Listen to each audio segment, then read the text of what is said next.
আমাদের দেশে ইবাদত কেন্দ্রিক মানুষ যতটুকু দলিল তালাশ করে তার থেকে বেশি আবেগে চলে। তারাবির পরে সুবহ সাদিকের আগ পর্যন্ত আপনি দুই রাকাত করে যত ইচ্ছা আপনি তাহাজ্জুদ পড়তে পারবেন, কোনো সমস্যা নেই। ইসলাম কখনো নারীকে তার প্রয়োজনীয় বিষয়গুলো পূর্ণ করতে নিষেধ করেনি। أهلا وسهلا يا رمضان شهر التوبة والغفران। আসসালামু আলাইকুম প্রিয় দর্শক, স্বাগত জানাচ্ছি পবিত্র মাহে রমজান উপলক্ষে আমার দেশের বিশেষ আয়োজন রমজান জিজ্ঞাসায়। সঙ্গে আছি আমি আরমান মুজাহিদ। আজ অতিথি হিসেবে আমাদের সঙ্গে যুক্ত আছেন জাতীয় উলামা মাশায়েখ আইম্মা পরিষদের সাধারণ সম্পাদক মুফতি রেজাউল করিম আবরার। আসসালামু আলাইকুম শায়েখ, কেমন আছেন? ওয়ালাইকুম আসসালাম রহমতুল্লাহ। জি আলহামদুলিল্লাহ, ভালো রেখেছেন। দর্শকদের করা বেশ কিছু প্রশ্ন নিয়ে আপনার সঙ্গে যুক্ত হয়েছি। শুরুতেই জানতে চাবো, একজন প্রশ্ন করেছেন রমজানে ইতিকাফের গুরুত্ব ও ফজিলত কি?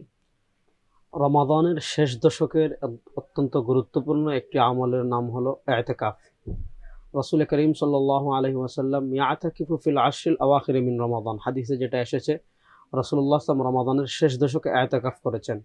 ইতিকাফের শারঈ বিধান এটা হলো সুন্নতে মুআক্কাদা আলাল কিফায়া। যেমন জানাজার নামাজ ফরজে কিফায়া, কিছু মানুষ যদি জানাজার নামাজ পড়ে তাহলে সবার পক্ষ থেকে আদায় হয়ে যাবে, আর কেউ যদি আদায় না করে সবাই গুনাহগার হবে। ইতিকাফ হলো সুন্নতে মুআক্কাদা আল কিফায়া, অর্থাৎ প্রত্যেক মহল্লা থেকে যদি একজন করে সবার পক্ষ থেকে আদায় হবে, আর যদি কেউ না করে সবাই গুনাহগার হবে। ইতিকাফের ফজিলতে হযরত আব্দুল্লাহ ইবনে আব্বাস রাদিয়াল্লাহু তাআলা থেকে হাদিস এসেছে, নবী করিম সাল্লাল্লাহু আলাইহি ওয়াসাল্লাম বলেন, কেউ যদি রমাদানে ইতিকাফ করে তার মধ্যে আর জাহান্নামের মধ্যে তিন, মানে আরবিতে হলো তিন ফরসক, মানে তিন বিশাল পরিমাণ দূরত্বে আল্লাহ তার থেকে জাহান্নামকে তিন, মানে ফরসক, এটা বিশাল একটা এরিয়া ধরেন, আল্লাহ তার থেকে জাহান্নামকে এতটুকু দূরে সরিয়ে নেবেন। আর ইতিকাফের সবচেয়ে বড় ফজিলত যেটা আমরা অর্জন করতে পারি সেটা হলো রমাদানের শেষ দশক হলো লাইলাতুল কদর। আমি যদি মসজিদে ইতিকাফে থাকি তাহলে নিশ্চিতভাবে আমি লাইলাতুল কদর লাভ করছি, আর শেষ 10 দিন আমি মসজিদে অত্যন্ত নিরিবিলি ইবাদত করার সুযোগ পাচ্ছি। আরেকজন জানতে চেয়েছেন সর্বনিম্ন কত সময় ইতিকাফ করা যায়? ইতিকাফ একটা হলো সুন্নাহসম্মত ইতিকাফ, সুন্নতে মুআক্কাদা ইতিকাফ, এটা তো হলো শেষ 10 দিনই করতে হবে। আর হলো নফল ইতিকাফ। নফল ইতিকাফের নিয়ম হলো আপনি যখনই মসজিদে প্রবেশ করবেন, যদি 5 মিনিটের জন্য প্রবেশ করেন, 10 মিনিটের জন্য প্রবেশ করেন, নামাজের জন্য প্রবেশ করেছেন, যখনই আপনি মসজিদে প্রবেশ করবেন নফল ইতিকাফের নিয়তে প্রবেশ করতে পারবেন। কিন্তু রমাদানের সুন্নতে মুআক্কাদা যে ইতিকাফ, এটা শেষ দশক পুরো 10 দিনই করতে হবে, একদিন কম হলেও হবে না। আরেকজনের প্রশ্ন, ইতিকাফ অবস্থায় কোন কাজগুলো করলে ইতিকাফ ভঙ্গ হয়ে যায়? ইতিকাফ অবস্থায় যদি আপনি মসজিদ থেকে বের হয়ে যান, মসজিদের থেকে আপনি আল্লাহর ইবাদত বন্দেগী এগুলো করতে পারবেন, কিন্তু কোনো কারণ ছাড়া অথবা কোনো কারণে যদি আপনি মসজিদ থেকে বের হয়ে যান তাহলে মসজিদ থেকে বের হলেই আপনার ইতিকাফ ভাঙবে। আরেকজন জানতে চেয়েছেন ইতিকাফ অবস্থায় মোবাইল ব্যবহার করা যাবে কিনা? এখানে একটা হলো শারঈ মাসআলা, আর একটা হলো আপনার করণীয়।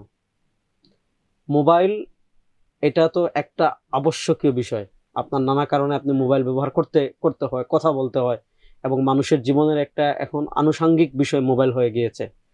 ইতিকাফ অবস্থায় আপনি মোবাইল ব্যবহার করতে পারবেন, আপনি কথা বলতে পারবেন, বিশেষ প্রয়োজনে কারোর সাথে যোগাযোগ করতে পারবেন, কিন্তু আপনি রমাদানে যেহেতু শেষ দশকে ইতিকাফ করছেন আল্লাহর নৈকট্য লাভের জন্য, আল্লাহর ইবাদত করার জন্য, এজন্য আমরা পরামর্শ দিব যদি আপনি পারেন মোবাইল না রেখে ইতিকাফ, সেটা আপনার জন্য বেশি ভালো।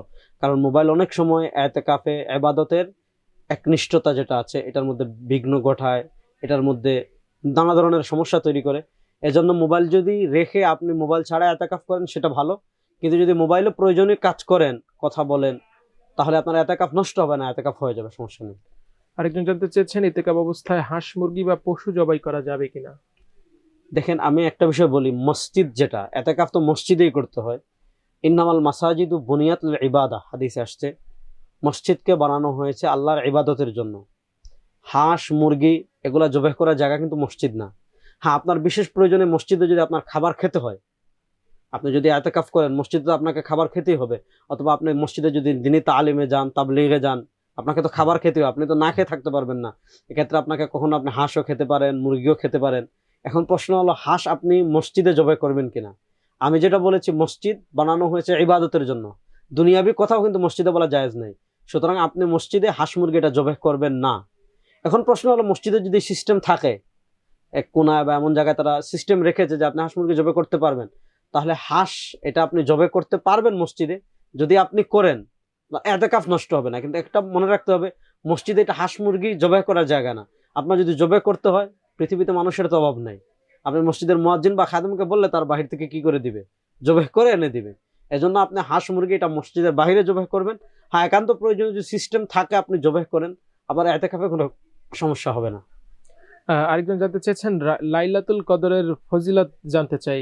লাইলাতুল কদরের ফজিলত এটা তো সুস্পষ্ট, আল্লাহ কোরআনে বলেছেন, ইন্না আনজালনাহু ফি লাইলাতুল কদর ওয়া মা আদরাকা মা লাইলাতুল কদর। আল্লাহ নবীকে বলছেন, নবীকে আপনি জানেন লাইলাতুল কদর কি? বলে আল্লাহ জবাব দিচ্ছেন, লাইলাতুল কদরি খায়রুম মিন আলফি শাহর। অর্থাৎ আপনি 1000 মাস, অর্থাৎ 1000 মাস আমাদের বছর হিসাবে হয় 84 বছর। আপনি 84 বছর ইবাদত করে যে সওয়াব কামাবেন, যে নেকি কামাবেন, লাইলাতুল কদরের ফজিলত এতটুকু যে আপনি এক রাত ইবাদত করলে আল্লাহ তাআলা আপনার আমলনামায় 84 বছর ইবাদতের সওয়াব দিচ্ছেন। তো আপনি এক রাত্রে যদি 84 বছরের ফজিলত অর্জন করেন, তো এর চেয়ে আর বড় ফজিলত কি আছে? এজন্য লাইলাতুল কদর এটা হলো ইবাদতের মাস। এবং হাদিসে আসছে, যখন লাইলাতুল কদর আসে, নাজালা জিবরিল, হযরত জিবরিল আমিন পতাকা নিয়ে দুনিয়াতে নেমে আসেন এবং তিনি পৃথিবীতে ঘুরে বেড়ান। যাদেরকে দেখেন নামাজ পড়ছে, আল্লাহর ইবাদত করছে, জিবরিল আমিন তাদের প্রত্যেককে কি করেন? সালাম দেন। এজন্য লাইলাতুল কদর আমরা প্রত্যেকেই রমাদানের প্রত্যেক বেজুর রাত, রাসূল সাল্লাল্লাহু আলাইহি ওয়াসাল্লাম বলেছেন, তাহাররাও লাইলাতুল কদরি ফিল আশরিল আওয়াখির মিন রমাদান। রমাদানের শেষ দশক স্পেশাল করে বেজুর যে রাতগুলো আছে, ওই রাতগুলোতে আমরা স্পেশাল করে ইবাদত করব, কোরআন তিলাওয়াত করব, নফল নামাজ পড়ব। আর রমাদানে যেহেতু আমরা প্রত্যেকেই সাহারি খাওয়ার জন্য জাগ্রত হই, রাসূলুল্লাহ সাল্লাল্লাহু আলাইহি ওয়াসাল্লামকে জিজ্ঞেস করা হয়েছে, আইয়ুস সালাতি আফযালু ইয়া রাসূলুল্লাহ, কোন নামাজটা সর্বশ্রেষ্ঠ ওগো আল্লাহর নবী? মানে ফরজ নামাজের পর নফল নামাজ কোনটা সর্বশ্রেষ্ঠ? আল্লাহ নবী সাল্লাল্লাহু আলাইহি ওয়াসাল্লাম জবাব দিয়েছেন, ফি জওফিল লাইল, রাতের শেষ প্রহরে। যেহেতু আমরা প্রত্যেকেই সাহারি খাবার জন্য জাগ্রত হই, এজন্য কিন্তু আমরা প্রত্যেকেই 2 রাকাত তাহাজ্জুদের নামাজ পড়তে পারি। এই সুযোগে আমরা যদি কমসে কম 2 রাকাত তাহাজ্জুদের নামাজ পড়ি, তাহাজ্জুদের নামাজ ফজিলত তো আমরা কম বেশি সকলেই জানি। কদরের রাতের যে নামাজের কথা আপনিও বললেন, সেই রাতের সম্পর্কে একজন জানতে চেয়েছেন যে কদরের রাতের নামাজের নিয়ম কি, কোন সূরা এখানে দিয়ে আমি পড়তে একটা হয়? বিষয় নিয়ে আলোচনা করি প্রিয় দর্শক। আমাদের দেশে ইবাদত কেন্দ্রিক মানুষ যতটুকু দলিল তালাশ করে, তার থেকে বেশি আবেগে চলে। আমাদের দেশে দেখবেন শবে বরাতে মানুষ বিশেষ নামাজ পড়ে, শবে কদরে বিশেষ নামাজ পড়ে।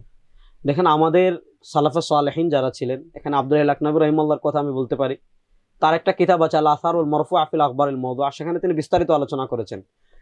শবে কদরের আলাদা বিশেষ কোনো নামাজ নেই। আমাদের দেশে অনেকে 12 রাকাত, 16 রাকাত, 15 রাকাত ইমাম সাহেবকে নিয়ে পড়ে। শবে কদরের বিশেষ আলাদা কোনো নামাজ নাই যে এই রাত্রে কদরের নামাজ মনে করে বিশেষ নামাজ, এগুলো বিদআত। কিন্তু এই রাত ইবাদতের রাত। এজন্য আমরা রাসূলুল্লাহ সাল্লাল্লাহু আলাইহি ওয়াসাল্লাম হাদিসে বলেছেন, সলাতুল লাইলি মাসনা মাসনা মাসনা ফাসাইদান। আমরা তো তারাবি তো পড়ছি, তারাবি 20 রাকাত তো আমরা পড়ছি। আবার আমরা তাহাজ্জুদ, রাসূলুল্লাহ বলেছেন সলাতুল লাইলি মাসনা মাসনা ফাসাইদান, আপনি রাতের নামাজ 2 রাকাত 2 রাকাত 2 রাকাত করে যত ইচ্ছা পড়তে পারেন। এজন্য শবে কদরে বিশেষ কোনো নামাজ নাই যে আপনি এই পদ্ধতিতে, হ্যাঁ তারাবির পরে সুবহ সাদিকের আগ পর্যন্ত আপনি 2 রাকাত 2 রাকাত 2 রাকাত করে যত ইচ্ছা আপনি তাহাজ্জুদ পড়তে পারবেন, কোনো সমস্যা নেই। ঈদ তো সামনে, এই কেনাকাটা শুরু হয়ে গেছে। একজন জানতে চেয়েছেন রোজা রেখে মার্কেটে যেতে পারবে কিনা নারীরা? এটা একটা কঠিন প্রশ্ন, যুগের চাহিদা। আমি কয়েকভাবে বলি।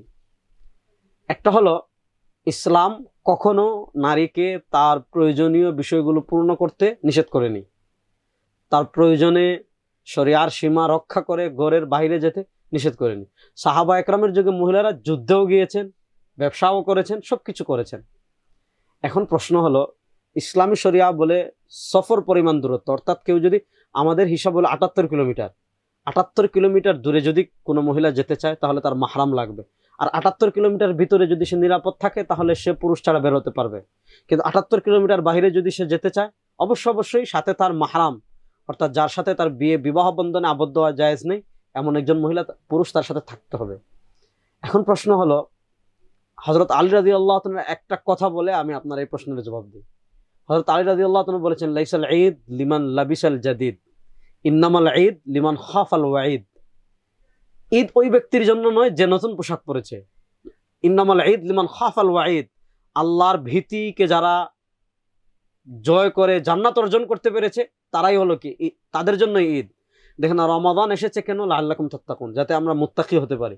যারা রমাদানের মাধ্যমে রোজা রেখে আল্লাহর ভীতি অর্জন করতে পেরেছে তারাই সফল কাম। আপনি নতুন জামা পরেন আর না পরেন, প্রথম কথা হলো ঈদে নতুন জামা পরতেই হবে, ইসলাম এমন কোনো বিধান নেই। আপনার যে জামাগুলো আছে এটার মধ্যে সবচেয়ে ভালো যেটা আছে এটা পরলেও হয়, এটা সুন্নাহ। তো প্রথম কথা, প্রত্যেক ঈদেই জামা কিনতে হবে, এটা ইসলামের কোনো বিধান না। 2 নম্বর, আপনার সামর্থ্য আছে, আপনি যদি কিনেন, ইসলাম এটা নিষেধও করেনি। এখন প্রশ্ন হলো মহিলারা মার্কেটে যেতে পারবে কিনা। যদি শরিয়ার সীমা ঠিক রেখে, এটা শুধু মহিলা পুরুষ না, শুধু মহিলাদের জন্য না, পুরুষের জন্য একই বিধান। শরিয়ার যে সীমা, অর্থাৎ 78 কিলোমিটার চেয়ে কম, এখানে গেলে তার নিরাপত্তা বা তার সামগ্রিক যে মহিলাদের যে বিষয়গুলো আছে, কোনো হেনস্থার শিকার হবে না বা এ ধরনের কিছু যদি না হয়, ইসলামী শরিয়ার মৌলিক যে ইবাদত যেগুলো আছে এগুলো কোনো ঘাটতি না হয়, এগুলা রেখে কোনো মহিলা যদি মার্কেটে যেতে চায়, ইসলাম তাকে নিষেধ করে না। কিন্তু আমরা বলবো, এখন আমাদের মার্কেটের যে অবস্থা, এখানে গেলে আপনি চোখের হেফাজত করতে পারবেন না, পর্দার হেফাজত করতে পারবেন না। এজন্য আমরা বলবো, আপনার যদি মার্কেটিং এর প্রয়োজনই হয়, এখন তো যুগ অনেক আপডেট হয়ে গিয়েছে, আপনি অনলাইনে পণ্য বাছাই করে আপনার অভিভাবককে দিয়ে দেন, সে কিনে এনে দিয়ে দিবে, অনেক পথ এখন বের হয়ে গিয়েছে। সুতরাং এই ফিতনার যুগে, যেখানে রাসূলুল্লাহ সাল্লাল্লাহু মহিলাদেরকে নামাজ ঘরে উত্তমের কথা বলেছেন, যে সলাতুল মারআতি ফি বাইতিহা আফযালু মিন সলাতিহা মিন হুজরাতিহা, যে বড় আঙ্গিনায় নামাজ পড়ার থেকে ঘরে নামাজ পড়া উত্তম। এজন্য আমরা বলবো, রোজা ইবাদত, এখন মার্কেটে যাওয়া মানে আপনার রোজা মার্কেটে রেখে চলে আসা। এজন্য আমরা বলবো না যেতে। হ্যাঁ, কেউ যদি শরিয়ার সীমা রক্ষা করে যায়, এটা তার জন্য হারাম হবে না।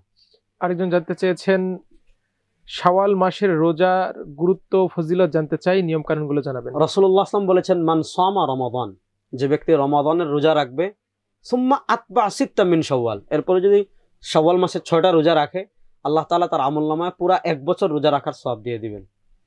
এখন শাওয়াল মাসের রোজা অনেকে মনে করে একসাথে রাখতে হবে না, পুরা শাওয়াল মাসের যে কোনো 6 দিন যদি আপনি 6টা রোজা রাখেন, আপনার শাওয়ালের রোজা হয়ে যাবে। সবশেষ প্রশ্ন, একজন জানতে চেয়েছেন, স্বামী উপস্থিত স্ত্রী যদি নফল রোজা রাখতে চায়, তাহলে স্বামীর অনুমতি নিতে হবে কিনা? ফরজ রোজার ক্ষেত্রে অনুমতি লাগবে না, কিন্তু নফল রোজার ক্ষেত্রে অনুমতি মানে মৌখিক অনুমতি না, একটা হলো আপনার স্বামী জানে আপনি রাখেন, এটা যদি হয় আপনি রাখতে পারবেন, কিন্তু হঠাৎ করে যদি রাখতে চান, আপনার স্বামীর অনুমতি নিতে হবে। সম্মানিত শাহেখ, আপনার গুরুত্বপূর্ণ সময় থেকে আমাদেরকে সময় দেওয়ার জন্য ধন্যবাদ। দর্শক, আজ এখানে শেষ করতে হচ্ছে। সবাই ভালো থাকুন, সুস্থ থাকুন, আমার দেশের সঙ্গে থাকুন। আল্লাহ হাফিজ।